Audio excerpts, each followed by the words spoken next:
Chapter 15. The snow, which had held off for some 3 hours, began again in earnest at about 4 o'clock, as the light was perishing from the sky, and there came up to Bob's Inn on the steep of Highgate Hill a most weary horse bearing a full-sized man and undersized boy. "Is this the place, Lord Tom?" "The very same. Bob's Inn, a pleasant, newly built structure, with 3 parlours and rooms for 7 gentlemen, 3 double and 1 single, sat about 50 yards northward from the top of Highgate Hill, and commanded a spacious view of the southern fingers of Finchley Common, from which it was distant by about half a steep mile. Thus, from the snug windows, not a curricle, gig, or coach could venture onto the common without being interestingly viewed. For the further entertainment of his customers, Mr. Bob had provided a strong spyglass, a sixpence a half hour, and certain information that might be of service. Mr. Bob's customers were high Tobies to a man.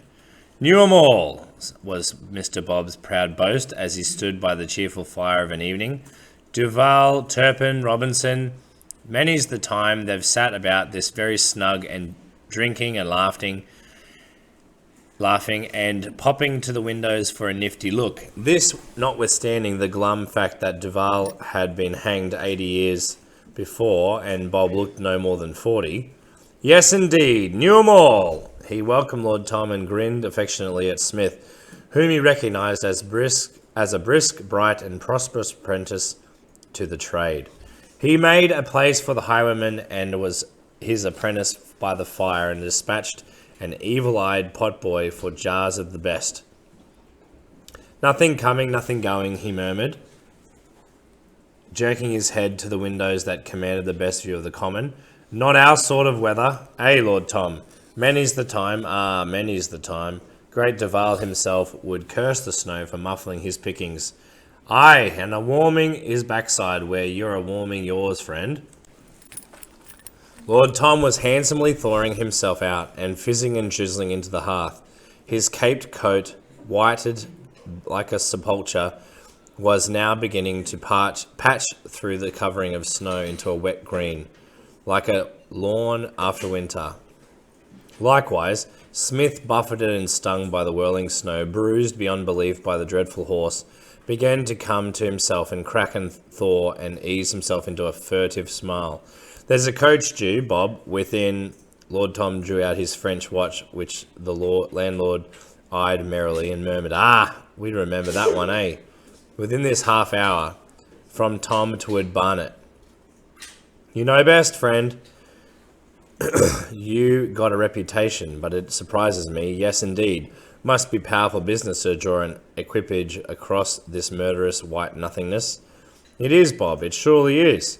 He winked at Smith, then raised his fingers warningly to his lips as the potboy returned with the ale. Not 50 yards to the west of Bob's stood another inn, an ancient, tottery, smoky building, the speaking lightness of the Smith's Red Lion. This was the Wrestlers. It seemed that Lord Tom had a little brief business there. He charged Smith to wait for him and not to stir from Mr. Bob's parlour under no circumstances. Mr. Bob nodded. Lord Tom wasn't to worry. His own stout person would go bail for the apprentices not shifting till Lord Tom returned. The highwayman thanked him, then turned to his apprentice. "Watch out for the coach, Smut. Mr. Bob will show you where.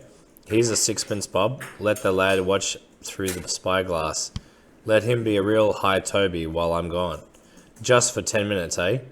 He tossed a coin on the table, but Bob shook his greasy, good-natured head. "Keep your money, friend. On a night like this, I'm all for the warmth of kindness. The lad can watch for free." Duval would have liked that. "Yes, sir," I can hear him say. "Bob, let the lad watch for free." "There, Smut," said Lord Tom, with sudden pride. "There's a small taste of our companionage. You're among friends." Then, with a quick wave, he opened the door, and his place was took by a flurry of snow as he strode across the invisible road to the Wrestlers. "A grand fellow," remarked Bob. "One of the best." He eased himself into a seat close by Smith and prepared to unburden himself of all his superior memories for the amazement of the new pair of ears. But Smith was staring so fiercely and anxiously at the window that overlooked the approaches to the common that Bob, seeing his best tales might pass unheeded, took pity on the boy and pointed to where the spyglass stood on the mantel shelf. "Take it, lad. Go watch for the coach, and remember, through the self-same glass, the proudest, sharpest, gallantest eyes these parts have never ever known once stared. May their brilliancy lighten your viewing. Go stand by the window, elbows on the sill, left knee cocked on the seat, the very attitude of Turpin. Duval was a taller man. He always used to sit. The capacious, memoried landlord rambled on, following Smith from the fire to the window, obliging him by pulling out the spyglass into all of its gilt sections, then standing to one side with the warming remark that Smith was the very image of Claude Duval as a lad. Smith, pleased in spite of his urgency, stared out into the gathering light, past the ghostly reflection of his own thin, fierce face, through the snow-filled air, on the deep white world that sank and humped and valleyed and hillocked for many a quiet, mysterious mile. This was northward. Southward lay the town, speckled and spotted with lights. "Do you see the long, shadowy finger?" breathed Mr. Bob. "That's the road the coach will come by, if it comes." Smith saw and raised the spyglass so the landscape jumped amazingly close at hand. He saw bushes and trees creaking under their white fruit, which, every once in a while, the wind would shift and cause to thump and shower down, adding more whiteness to the overburdened ground. Then, distant even in the spyglass, he saw a square black creature with a pair of gleaming yellow eyes, tipping and lumbering in the wake of the two horses. "It's coming," muttered Smith triumphantly. "Lord Tom has best be quick." He turned to the side window and swung the spyglass toward the wrestlers to see if the romantic figure of the highwayman was yet come out and was leaning through the whirling weather. It was amazing. So strong was the glass that Smith felt he could have touched the door and walls and poked his head through the parlour window to say, "Make haste, Lord Tom. The coach is sighted. Hurry, good friend of mine. Get up off your chair and leave those what?" For there sat Lord Tom, large and near as life, leaning across a table in deep discussion with... Smith lowered the spyglass abruptly and wiped the lens. Then he looked again. He grew pale. His skin began to prickle, as if the air was full of thorns and arrows. His belly turned unquiet, and he began to feel sick. Lord Tom was in deep discussion with the two men in brown. Lord Tom, his strong friend, his champion, even his hero. Very fearful of face was he, very cringing, very humble. "Yes, sirs, no, sirs. The blind man's as good as dead, sirs. And ain't I betrayed the lad neatly? Hope you're pleased with me, sir." Smith put down the glass. "What's amiss, lad?" "Nothing. You mind your own damn business, Mr. Bob, and I'll mind mine." Smith spoke through his hands, which were before his face to hide his rushing tears. A very black, bitter, and tragic place was the world to Smith as he understood the scope of his friend's treachery. It was not Miss Fanny's prattling that had betrayed his whereabouts, but the whispers of gallant Lord Tom. The blind man's turning against him was as nothing to the wretchedness he had now endured. Smith had been struck deep indeed. "I'll fetch you tot a brandy, lad," murmured Bob, much concerned and believing the apprentice to be, so to speak, the victim of a stagecoach fright. "That'll put fire into you for the stand and deliver." He was gone only for a second, but when he returned, the door was banging open and the parlour was empty, save for a whirl of snow. The highwayman's apprentice was gone. "Come back! Come back!" he bellowed. But the small, tumbling, hurtling figure that plunged down the hillside was fast vanishing, and heeded him not. In places the snow lay 2 feet deep, and Smith, to rise out of it, had to bound in a mighty springing fashion, like a tremendous flea. Every now and then he'd strike on an unexpectedly shallow patch, so his feet, meeting resistance, would shoot him more powerfully than ever into the air, from which he'd fall and roll over and over in a whirl of white. Then he'd scramble, wet and panting, to bound onward till he fell again. Such tracks as he made were almost instantly filled in after him, so the effect of his progress was oddly supernatural, and all the while, in a harsh sobbing voice, he'd plead and cajole and curse and beg his own despairing person to hurry, hurry, hurry. 3 devils were after him, 2 in brown and 1 in green, but the snow kept flinging coldly suffocating arms about him, as if to hold him forever in its freezing bosom, and as he rose, the very heavens seemed to beat him down again with their fluffy torrents. The whole huge universe was turned against him, the earth, the sky, the wind, even his own flailing limbs, which ached for nothing more than a bed in the dreadful loving snow.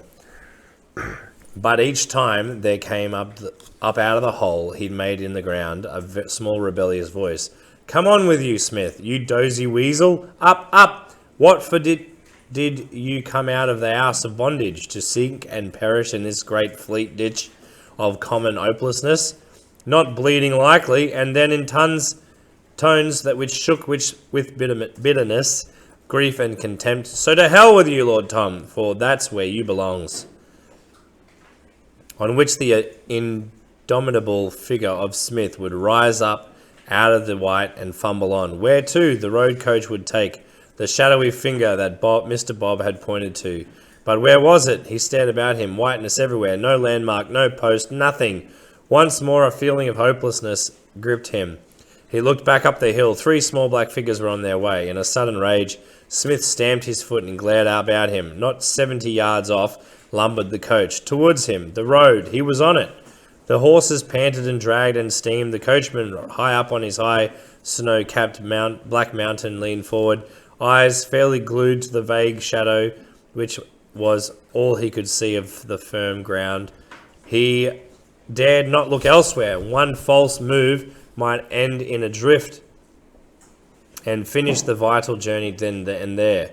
Smith scrambled aside, sank up to his knees in snow, crouched down. He wished to God he'd waited for Mr. Bob's tot of brandy, for what parts of him the weather neglected to chill, fright did for wonderfully. On came the coach, its yellow lamps leaping like alarmed eyes as it rocked perilously, all haste and commotion yet soundless. The snow and the wind muffled all. It might have been a spectral equipage, already lost some way back, and only its spirit persisting. Now it was close enough for Smith to pick out the coachman's features, his one-time master in the Vine Street Yard. He heard the horses thumping in the snow and the harness groan and creak and the angry singing of the air. Still he waited. The coach drew level. A friendly gust of wind whipped and whirled and sent stinging flakes into the coachman's face and eyes. Smith moved quickly. He seized hold of the door, dragged it open. "Who's there? Who is it?" Mr. Mansfield's voice, angry and alarmed, was swallowed up in the wind. Smith reached in. He clutched at a coat sleeve, a wrist, a hand, and pulled with all his might. My goodness, my goodness!" He out-heaved the blind man, falling with the tilt of the coach into the muffling snow. "For goodness sake, who is it? What do you want with me?" Smith, still holding tight, did not answer. Instead, he dragged him down into the drifts by the side of the road, while the untenanted coach, its door swinging helpless like a one-armed soldier's sleeve, quaked and jolted on. Again the blind man cried out, and Smith fixed his hand over the betraying mouth, and in a whisper no man could have recognized, breathed, "Quiet, if you values your life." 20 yards on the coach rocked to a halt. It had been accosted, and pistols pointed the way to the coachman's brains. The wind whipped familiar voices back to where the snow was fast hiding Smith and his prisoner. "The lousy coach is empty. Thank goodness." The coachman. "That boy of yours in Lord Piddling Tom, he's beat us to it."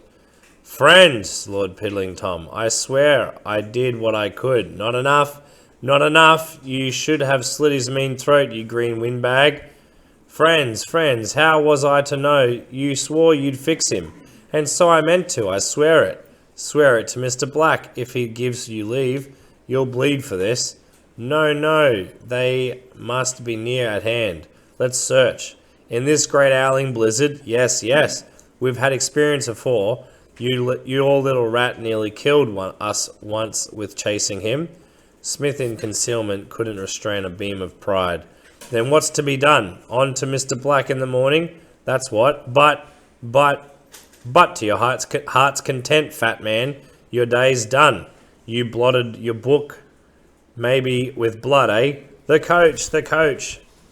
While they'd been thus engaged, the coachman had taken advantage. He'd whipped his horses and yelled them into a frenzy. Already the coach heaved and plunged on its way. "Stop, you fool! Stop, or you're dead!" Lord Tom raised his pistol, aimed and fired. A cry from ahead. The coachman, high up, clutched at his side and began to slip. Then he seemed to recover himself partly and was lost from sight behind a clump of trees. When the coach reappeared, still lumbering fast, there was nothing on the box but a heavy jerking shape that any moment would fall off by the wayside unheeded. Smith, in his excitement, had withdrawn his hand from the magistrate's mouth. Is he killed?" whispered Mr. Mansfield. Smith did not answer. Instead, with bitter, lonely eyes, he watched the three figures turn and begin their climb up the hill. Then he stood up, brushed the accumulated snow from the magistrate's shoulder and head, and pulled him to his feet. 4 miles to the north lay Prickless Hill. Smith set his face in that direction and with his hand firmly around the blind man's wrist began to walk, and the snow came down like a disaster.